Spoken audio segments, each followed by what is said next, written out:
Welcome everyone, my name is Zonta from Repo Products. Here is another screencast video. This one will actually showcase Revit and materials and how to work with the materials within the software.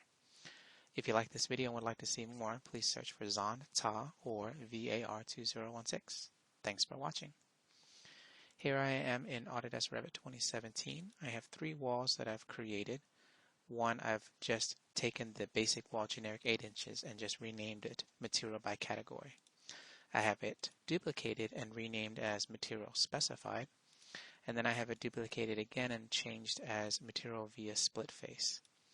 When we talk about materials in Revit, we can go to the Manage tab of the ribbon, Materials command, and open the Material dialog box to work with it. The general interface and how it functions is as follows. The upper left-hand quadrant lists all the materials that are in your current Revit project. The lower left quadrant lists all the Revit and Autodesk materials that come shipped with the software, and they are locked by default. You can look and search for any material that you want. You can use a search condition here, type in what you need. If there is a material in the library that you don't have in your current project, upper left-hand corner window, you can just double click the particular material you want, for example here steel, and it will actually load a copy into your current project. The right hand side describes all the BIM data, if you will, of the actual material. So another way to kind of look at this is if I look at common brick here. Think of this as a bucket, and on the right hand side is all the BIM data that is contained in that bucket that describes this material called common brick. Identity is basic information you can input for BIM purposes. For Graphics tab describes what the actual 3D Revit model will look like graphically within the software on your laptop or desktop.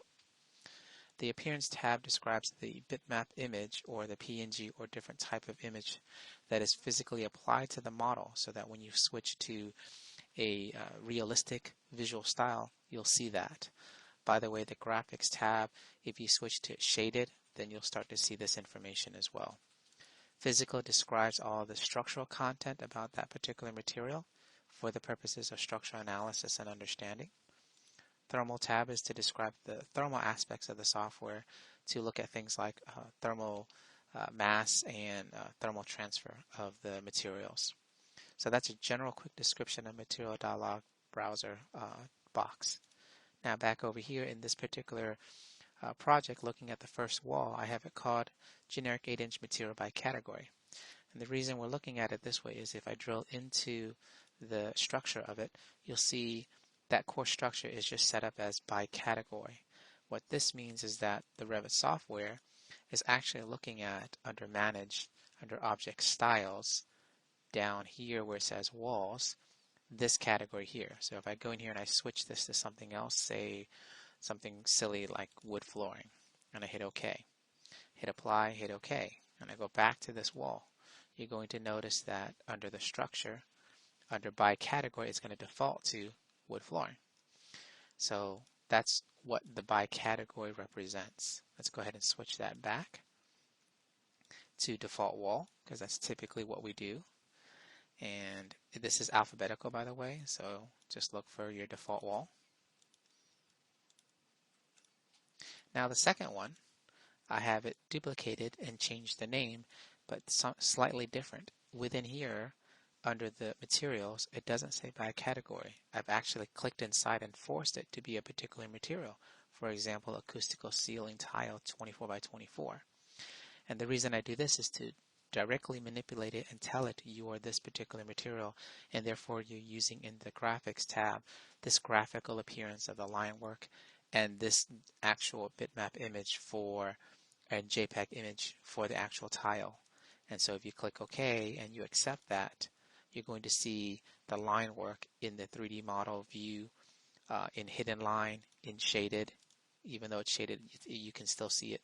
And if you switch to realistic, it's going to put that image of that tile, ceiling tile, on that physical wall.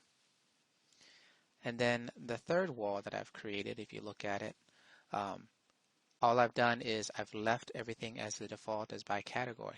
But what we use now is under the Modify tab of the ribbon, there is under Geometry a split face command. And I've used this to actually split the face of the wall, for example, like this. And so now it has two separate surfaces. And with that, I can use the paint command to quote unquote paint a material that doesn't have any thickness onto that face that has been split. So for example, I'll pick a parking stripe and I'll select that. I'll hit OK. And if I switch this to shaded, you'll get a better idea of what happened. And so that's another way to work with materials within Revit. Doing it the third method, again, does not apply physical thickness. And then the other two are those separate methods. So this is a quick tutorial on working with materials in Revit.